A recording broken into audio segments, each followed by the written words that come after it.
says is if h of x is the inverse of f of x, what is the value of h of f of x? So we're talking about this is a composite function now. So say it says, let me rewrite this. If h of x is the inverse of f of x,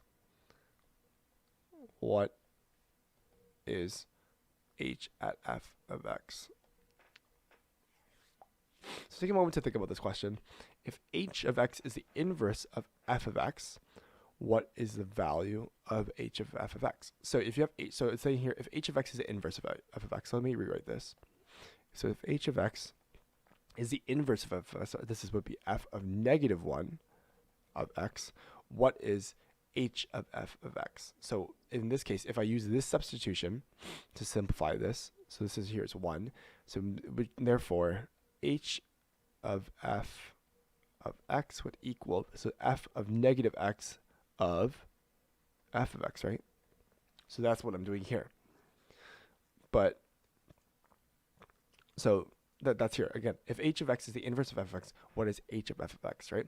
So I'm doing this substitution here because h of x is the inverse of f of x, right? So therefore the composition function of h of f of x would equal, this would be the inverse of f of x.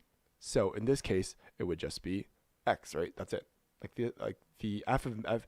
If you do the function and you do the inverse function, it just cancels out, right? You can think of it as, oh, if I had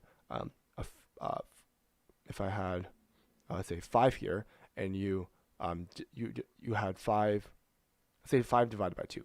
You had 5 divided by 2 as a term, and then you did the inverse operation for that, which is simply just 2 times 2, you just get 5, right? This 5 here is 0. You can think of it as the x, right? So if it's x divided by 2, I'm doing the inverse function, which is multiplied by 2, equals simply just x, right? So in this case, my equation here just equals x, right? That's all. These two kind of cancel out. This here equals x, right? So that's all I'm doing. The inverse of that, the inverse and the domain, again, the inverse function, the function itself and the inverse functions, when applied together, just cancels that function out. So you actually just get x here. So it says here, let a function of f(x) goes domain of range from range to domain. So they actually specify domain range, which is great.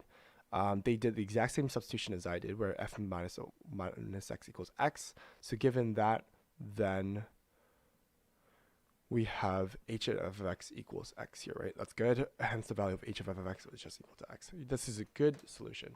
So this here is a great solution and analysis.